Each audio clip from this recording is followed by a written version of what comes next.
ideas of the day. I had a chance to drop in and listen to some of the pitches, and they were pretty compelling. And so I want to introduce three members of our Ideas of the Day panel from the Toronto Youth Council and Toronto Seniors Forum.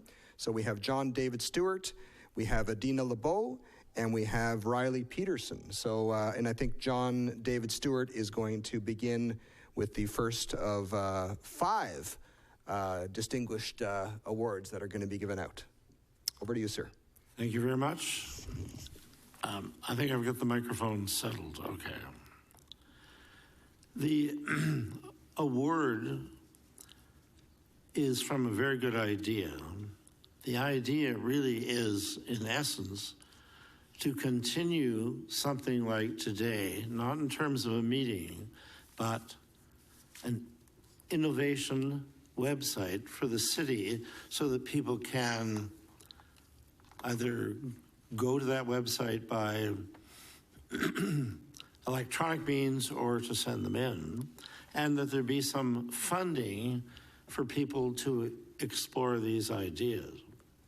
Now, I know this idea is quite successful because I used to work for a very large automobile manufacturing company, and they used the same method. And the method was, if somebody came up with an innovative idea and they put that forward some way or other, which was a lot of work, they received some recognition that they had put something forward. It might have been a t-shirt, it might have been a thank you from the boss, something. And that company had, what he is suggesting here, is they had a fund to explore these ideas, these innovative ideas, by staff in the organization. So the idea would be the city would have an innovation website that anybody could send their best idea into, and it would be recognized in some way and be explored. Now, this automobile company, for instance, they would award the person 10% of the money they saved or they made by the innovation. And I remember one employee on the website who got $10 million for their innovative idea. So it's a way of accessing the brain power of all the people in the city of Toronto for good ideas. But you have to put your money where the mouth is. You have to put your money where the idea is. So we have made an award to, I believe it's Nahu Man, who can stand up if you like. There we go. Give him a round of applause. And they'll all the award people will be asked up at the end of the presentation. Yeah, so all award winners, we'll ask you to come up after the meeting closes, and we'll take a picture and give you your certificate. So thank you. And thank you for your tweets, because he's been really promoting this whole dialogue, which has been really, really wonderful. Okay, I believe Adina has a couple of... Okay, I have two here. So the first one of my two is Toronto, Canada's newest province. And this is Alan Kapersky. What Alan was looking for is more city-state powers. We don't have the power, we don't have the tools, and we don't have the structure to care and meet the needs of the growing population of this city. When City Council, in a very brave move, goes to create road tolls and is told by the province that they cannot do it, this does not bode well for the city being able to generate revenues that are in its toolbox. And so this idea comes from one of the other hats I wear is CARP, and we did a survey of the top 10 age-friendly cities in Canada, and Toronto locked in at number 8. The first one was Peterborough, the second one was Winnipeg, the third was Montreal, and the fourth was Vancouver. And 8th place is not good enough for Toronto. So The good idea is looking for a new structure, city-state. We got the population.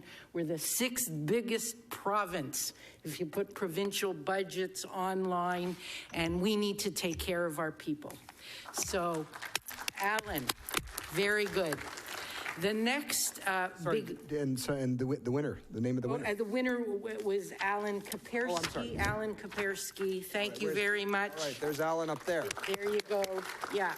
All right. And the next winner is Sean Mayer. Sean told us that we need to look and report at the budget in a very different way than we do. Our operating budget looks at inflation. It looks at incremental funding and adjustments in order to add 2.6% or take away 2.6%. And it does it across the board. And this makes it easy. It's a system that's easier for the politicians. It's harder for us. You know, 2.6 goes across the board. It's very general. And the system should be different. It should be easy for us.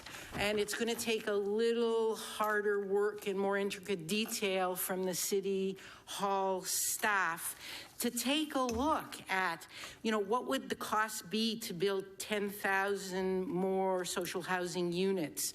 What would the cost be to build 17,000 more affordable childcare spaces? What would the cost be to give the budgets to social housing, to renovate the social housing that's now empty because it's not livable? And we should be taking a look at the ideas and the vision of how we want people in the city to be living, and we should judge and measure ourselves according to how we do every year. So, Sean Mayer. Where's Sean? There he is. All right. Congratulations. Okay, and I think Riley has 2 final awards to give out from this very generous panel. So I have Making City Taxes Fair by Michael Poliani. I don't know if he's here still, but so basically Toronto is becoming increasingly unequal. There's a high poverty rate, so Michael suggested that we consider equity impacts of taxes and make them more equitable through more progressive taxes. Like TTC fare increases are regressive. There's an imbalance of single family and multi-residential, how much people are paying in taxes. And we need to make relief programs stronger and look at dedicated funding for programs. So that's for Michael. Okay, is Michael here? I don't think he's here. Okay. And then we have Lee Adamson, and she actually had 3 ideas combined into one, and they were all really good. So she suggested that the discussion around the city budget and around budget spending be more focused on projects to get residents inspired instead of just how much our tax is going up. And her second idea was that a small percentage of the budget be directed towards participatory budgeting at a citywide level, and break things into categories. And her third idea was every funding decision should not just be about money, but we should also be looking at the equity impacts and the environmental impacts of these decisions. All right, fantastic. Is Lee here? Oh, right over there. Okay, that's great. So first of all, thank you so much to the representatives of the panel. Let's give them a hand, John and Adina and Riley. And particular congratulations to those getting the Best Idea Awards, Nahum, Alan, Sean, Michael, and Lee. So congrats to all of you. Please come up afterwards and we'll get a photo and give you your certificates. So ladies and gentlemen, thank you so much for coming out today. It's been a wonderful conversation, but to paraphrase a Churchill quote, it's not the end of the conversation. It is perhaps the end of the beginning of the conversation, but it's an ongoing one the city, I know, wants to have with all of you and with all citizens and community groups and leaders in the years ahead. So if you want to continue the conversation, you see on the screen here the ways that you can continue to do that, the ways that you can engage with this process. And we hope you'll help us spread the word to get more people involved in the dialogue on the consultation. great thing about these sorts of meetings is that no one has the solution. We all have a piece of the solution, and I want to thank you very much for bringing your piece today. Thank you so much, and have a great evening. And go Raptors.